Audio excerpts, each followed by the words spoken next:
आंगिया जब लड़की बचपन से निकलकर किशोरवय में कदम रखती है, तो शरीर में कई सारे बदलाव आते हैं। मसलन उसकी छातियां बढ़ने लगती हैं, कोठी की तवाइफें इकट्ठा होती और एक समारोह किया जाता।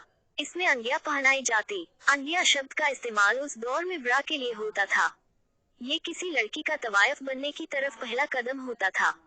मिस्सी हर दौर में सुंदरता के नए प्रतिमान गणे जाते हैं। आज हम उजले सफेद दांतों को सुंदरता का प्रतीक मानते हैं।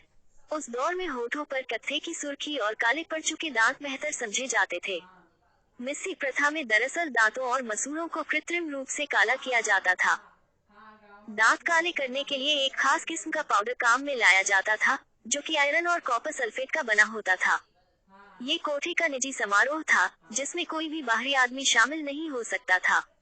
कोठी की सबसे वरिष्ठ सदस्य इस काम को अंजाम देती थी। मिस्सी के बाद नाच गान और दावत होती थी। किसी लड़की के लिए मिस्सी हो जाने का मतलब था कि अब वो अपनी वर्जिनिटी यानी अपना कौमार्य बेचने के लिए तैयार है।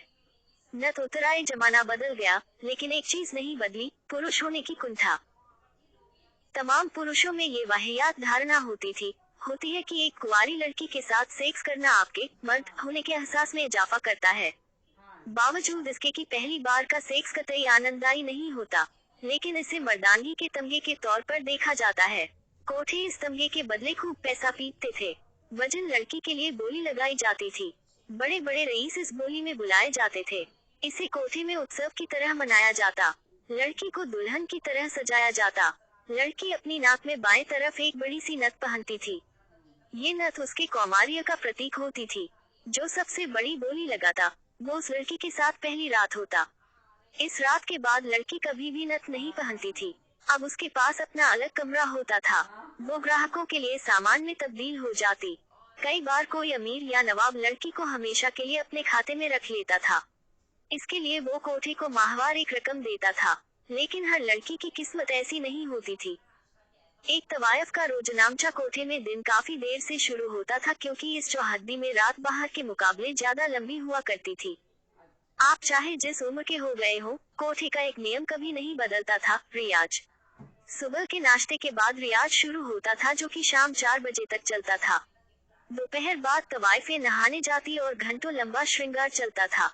शाम ढलने के समय वो बालकनी में जमा होना शुरू होती थी।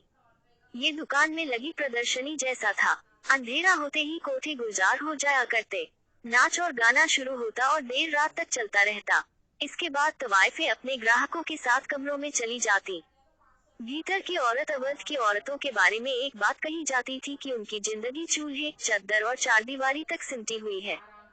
एक पुरुष जब कोठे में आता तो उसे सेक्स का वो अनुभव चाहिए होता था, जो उसे घर पर हासिल नहीं होता था। अवध में उस समय तक एनल सेक्स, जेनिटल सेक्स सामान्य बात थी। ओरल सेक्स को लेकर एक नापसंदगी का भाव था। बहुत कम मौकों पर तवाइफों को इससे गुजरना पड़ता था। इस काम में सबसे बड़ा रिस्क होता था अनचाहे गर्भ का।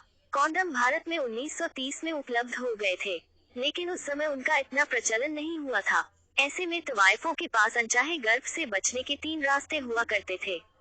विथड्रॉल तकनीक, जिसमें पुरुष स्खलित होने से पहले लिंग बाहर निकल लेता था।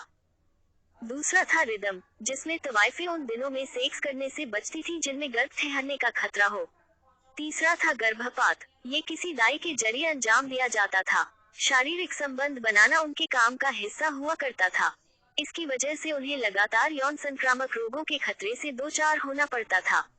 माहवारी को लेकर भी कोई खास सावधानी उस दौर में नहीं बरती जाती थी।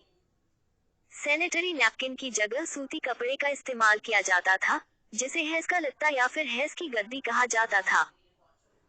हालांकि तवाइफें आखिर ज्ञान से आगे उर्दू की पढ़ाई नहीं करती थीं, लेकिन गाने की तालीम के दौरान उस्ताद उनके नुक्ते और काफ एकदम दुरुस्त रखते थे।